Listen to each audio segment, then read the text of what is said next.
ইলিয়াস ভাইকে বলতে চাই, তার এত যোগ্যতা হয় নাই যে জামাত ইসলামীকে সে ওন করতে পারে। বাংলাদেশের জন্য তার অনেক ত্যাগ আছে, কিন্তু ইলিয়াস ভাই বেশি আবেগী, অতি আবেগী মানুষ। মানে একবার কাউকে ভালোবাসা বুকে নিয়ে নেয়, আবার একটু দীক্ষিত গেলে তাকে আবার ছুড়ে দেয়। এটা তার হয়তো তার ভিউ বাড়ানোর জন্য একটা কৌশল। আমি মনে করি একটা কৌশল, এই কৌশল থেকে আমি ইলিয়াস ভাইকে সাবধান করতে চাই যে ইলিয়াস ভাই, কথার মধ্যে ম্যাচুরিটি থাকা দরকার। আমার আপনার এখন আর সেই দিন নাই যে আমি একজনকে বুকে নিয়ে এনলাম আবার তাকে ধুয়ে দিলাম। যাকে ভালোবাসা যায় তাকে তার সঙ্গে চট করে ঘৃণা করা যায় না, তাকে বুঝে শুনে ঘৃণা করতে হয়। এই জন্য আমি ইলিয়াস ভাইকে আমার এই কথার মাধ্যমে আমি তার সাথে, ইলিয়াস ভাই আমার ভালো করে চিনি, আমার গানের ভক্ত আমি মনে করি। এই কথাই বলতে চাই যে সাবধানে কথা বলতে হবে। আমাদের ভাই ভাইয়ের মধ্যে কোনো যেন না হয়, আঘাত দেওয়ার মতন আমরা কতটুকু যোগ্যতা অর্জন করছি। আমাদের ভুল হতেই পারে, রাজনীতি করতে গেলে ভুল ভ্রান্তি থাকবে। তো ইলিয়াস ভাই যে একজন রয়্যাল এজেন্ট, আমরা বিশ্বময় যেভাবে আমরা জানতে পারতেছি যে সে জামাতের কোনো প্রোগ্রামে এসে বক্তব্য রেখেছে। এই জন্য আমি মর্মাহত। আমি একজন শিল্পী হিসেবে বলতে চাই, যে কোনো পদক্ষেপই খুব সাবধানে নেওয়া উচিত। একজন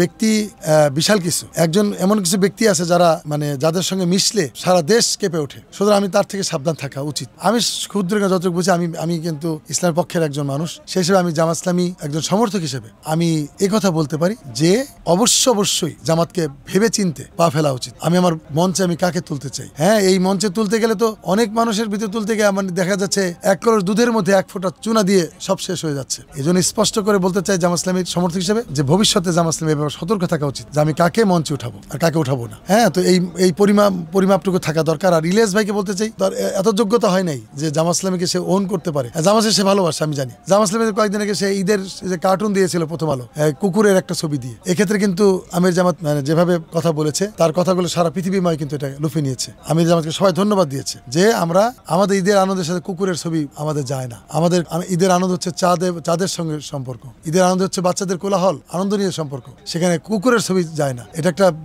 ধৃষ্টতামূলক কাজ, যেটা অপসংস্কৃতি আমি বলতে চাই। সেই অপসংস্কৃতি নিয়ে আসছে প্রথম আলো। এইভাবে প্রথম আলো কিন্তু মুসলমানদের সত্যতামূলক কিন্তু তারা কাজ করে যাচ্ছে, সবসময় করে যাচ্ছে। এটা আমি সেরকম বলছি না, সারা এখন বিশ্বময় জানে যে প্রথম আলো ইসলামের দুশ্মনী করে, সব সময় মতন তারা ঘাইল করে প্রথম আলো। তো এই প্রথম আলো ব্যাপারে সজাগ থাকতে হবে।